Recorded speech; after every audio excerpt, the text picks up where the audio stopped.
Hello everybody. So on the road to recovery for sarcoma, I've had a little bit of a random one this week. It's the 12th of the 1st today, and it's Friday 2018. None of that date made sense. Okay, so a little bit of background, bear with me.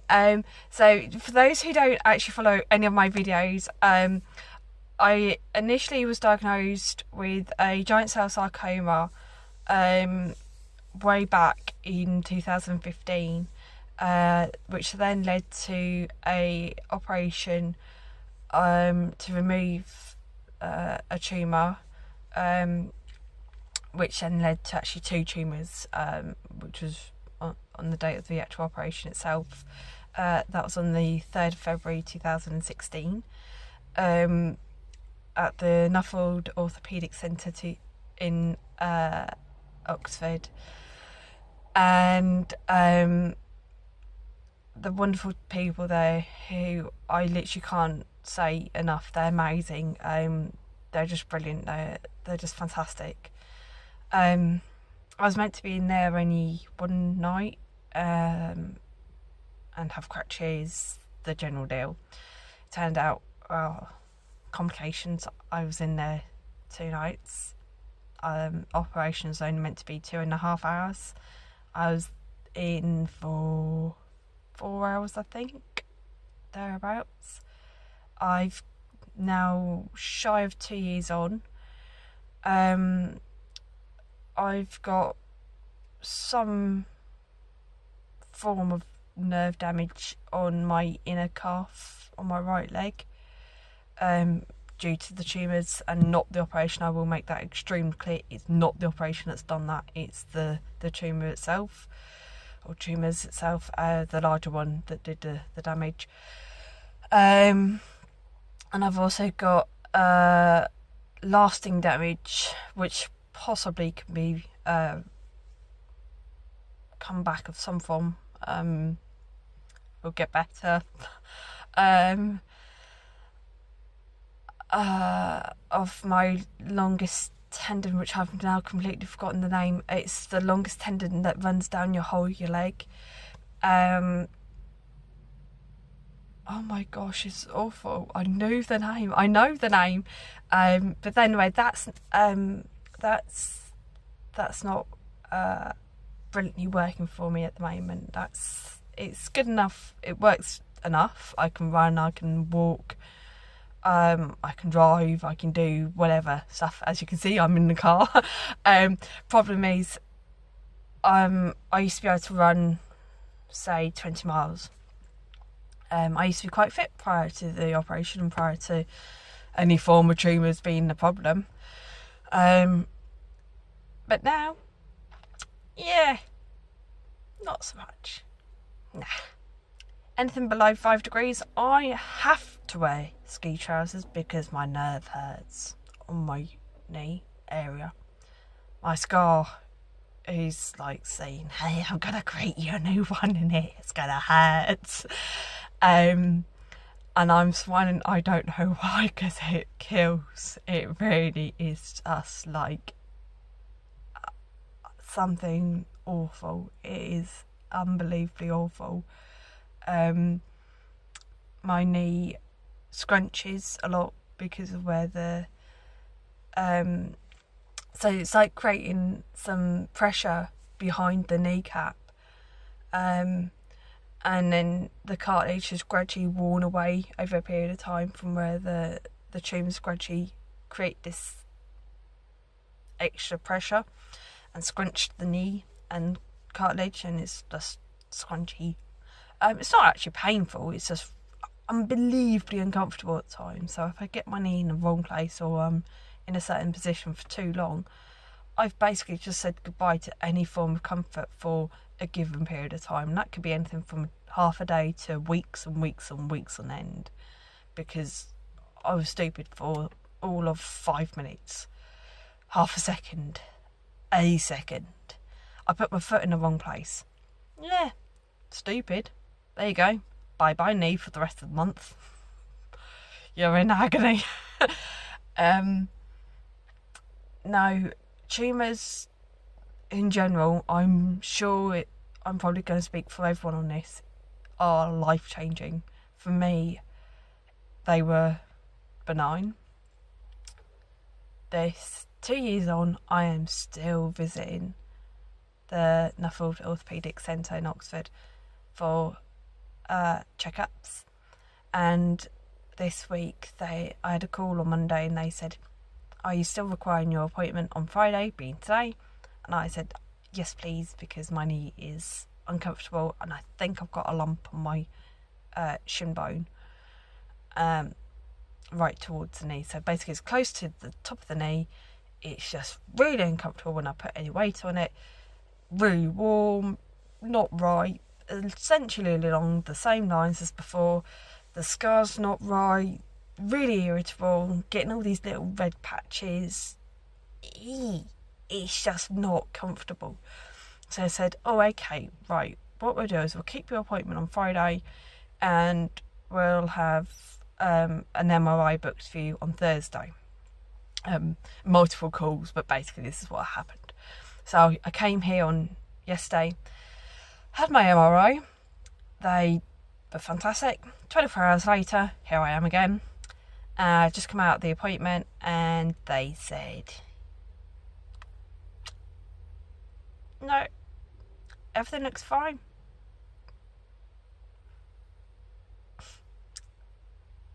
It's just scar tissue.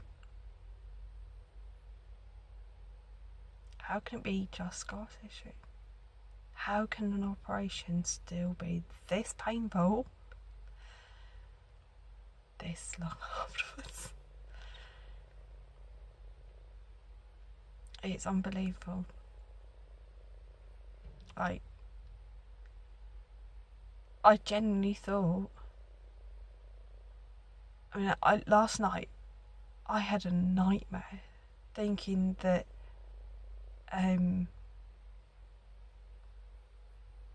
that something bad had happened, that in actual fact I had a local recurrence of the giant cell sarcoma. I thought that it was I thought it was cancer.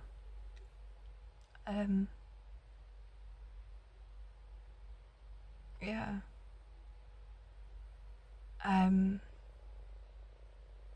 That really concerns me because I don't know what I would do. Like, you know, of course you know what you're going to do. You're going to have all the treatment. You're going to do what you can do. Of course you're going to make yourself better. If they recommend that you have surgery or they recommend you have this medication, whatever that would be, you go along with it. They're the specialists. They know what they're on about. I'm sure they do. But I've had PTSD from this. Like, your brain doesn't understand it. It doesn't comprehend the whole situation. Like, you don't,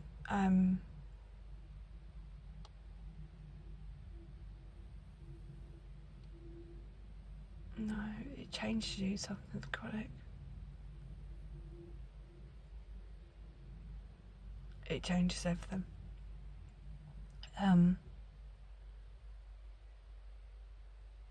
Since I was diagnosed, the whole world has changed for me. I've gone from being happy, at one point, very at the start when I was doing my running, previous, right at the extreme starts, I was running, say, 20 miles a day. I was unemployed at the time, so this is the equivalent of my break. I was doing good times. I wanted to keep fit. I didn't go shopping. I didn't do any of that stuff. I was job hunting all the time. I got myself a job at bank. They were fantastic when I had to go in and have my operation. When my relationship broke down December last year, I mean 2016, January 2017 was the start of everything changing completely.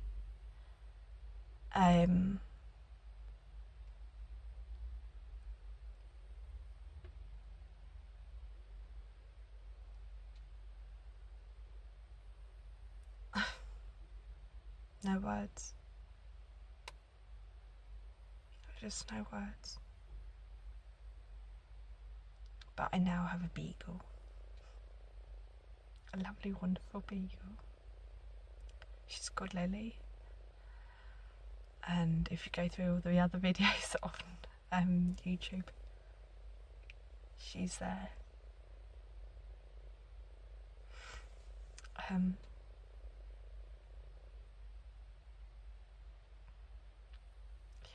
It's amazing. It's amazing how much life can change in 2 years. Like, it really changes.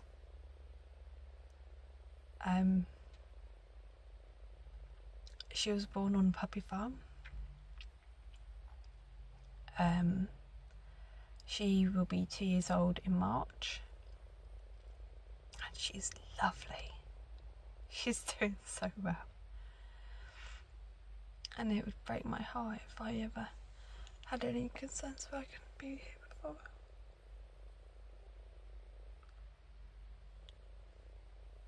So,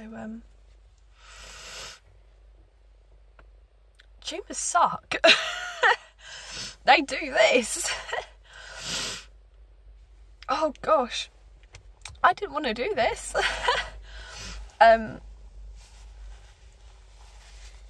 So yeah, no, it's like the team, the people that you meet, the people that you come across, they, like literally everyone that you see and you deal with, like, I don't know, it's just really eye-opening. It's amazing, really, really amazing. The world is so much different. Like, you can come across so many different people. There's, I'm part of a Facebook group called Sarcoma UK and Ireland Patients, I think it is. I've been part of it for a while now and I don't really think of what it's called now. I'm sure it's Sarcoma UK and Ireland, as in it covers the whole of Ireland, not just part of it. And those who have been touched by it, so the families, the relatives, the friends, those who are actually going through the concerns, whether it's benign, whether it's cancerous, whether it's terminal, whether you're curious and you just want to know a bit more, whether you're a professional and you so happen to be able to shed a bit of light, or you're just wondering about the world. If you're able to be part of that group, and you're just thinking, I'm going through this. I'm going through this thing called sarcoma. What's that? What do I do? What's it? What is it? Hop into that group, understand the world, and there's so many wonderful people there. They've been there. They've got the t-shirt. They've had the operation. And I laugh because otherwise I'm going to cry again. They've got the scar. They've got the medicine bag full of all sorts. they've got knowledge, they've got the support that they're going to give you, they've got the understanding. They can say, yes, I know this, I understand what you've been through. They can help you. Then there's Sarcoma UK, who are brilliant for supporting those who are going through either benign sarcomas, or the families, the relatives, the cancer patients. Then you've got Macmillan and Marie Curie, who are able to support from the nursing's perspective. Then you've got the doctors and nurses at the NHS, who are amazing, by the way. The NHS, I'm sorry, who are saying that the NHS is awful? Really, do you want to say that? Because this week I've gone from, your appointment may be cancelled, or you might have a telephone appointment on Friday, to having an MRI result 24 hours after. Like, really, I can't say how amazing the NHS is. Like, there has been not one point in my 2-year journey of having this, excuse me, that I can say that the NHS has been awful. No, they've been absolutely amazing. 5 stars to them. 5 stars to everyone who works for them, the support staff, the consultants, the surgeons, the nurses, everyone, physiotherapists. Oh my gosh, the physiotherapists, wow. Oh my gosh, when I was in physiotherapy for my first lot, no, that's the other thing, I've got to have physiotherapy again. Another thing. So I had around 6 to 9 months worth of physio, and I honestly can't remember, to be honest. So I'm going to say 6 months, because I honestly can't remember. It's a while ago, and I'm sure it was 6 months, actually, think about it. So I had all my physio, or I was having physio one day, and I came in, and we were just about to start, I think, say a 30-second session, or element on one of the apparatus that we're on. It's a group session, and it's really good because you're not just sarcoma patients. It's like everyone who's had a hip surgery, who's had knee surgery, who's had this other surgery, that surgery, or whatever, and you're all egging each other on, going, you can do it, you can do it, you can do it, you can do it, and you're talking about what you've had done. And it's amazing because for that split second, you're not just a tumour query, you're a patient of the hospital having physiotherapy, and life's okay. It's so nice. And then a physiotherapist came over to me and said, oh, actually, here's a better way of trying to do it because of your query. Okay, and to be honest with you, it worked for me because I was doing it like a normal person would, forgetting that actually my tendon on my right leg is pretty naff. It don't work like it used to. That used to be my stronger leg. Nah, not anymore. So she came over, did a demonstration, and at the time I watched her. I was like, no, I can't do that. She said, what do you mean? I said, I'm really competitive, like, I'm really sporty. What's happened? I literally just said, what's happened?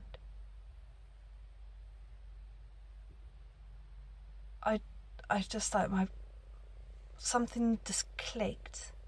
I just went from being fine and going through this process of recovery to this process of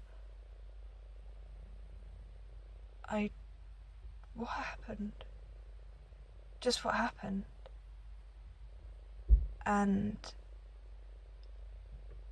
she just sat down and said, it's okay. And that was the start of my PTSD. And PTSD is not just, it's basically when you're going through anything that's traumatic, that's of concern, that's not just easy walk in the park. It wasn't a walk in the park. You need your friends, you need your family, you need a support system. I had that.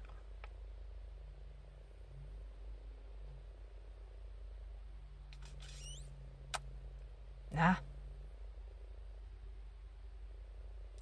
I still went and had a little moment. I'm still not okay. I wake up at night sometimes and I'm petrified.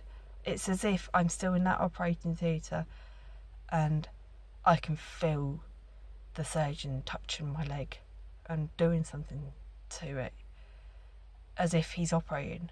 And I'm only assuming it's a he, by the way, operating. I've met the surgeon. It was a he. But in my dream, I couldn't tell you whether it was a he or she.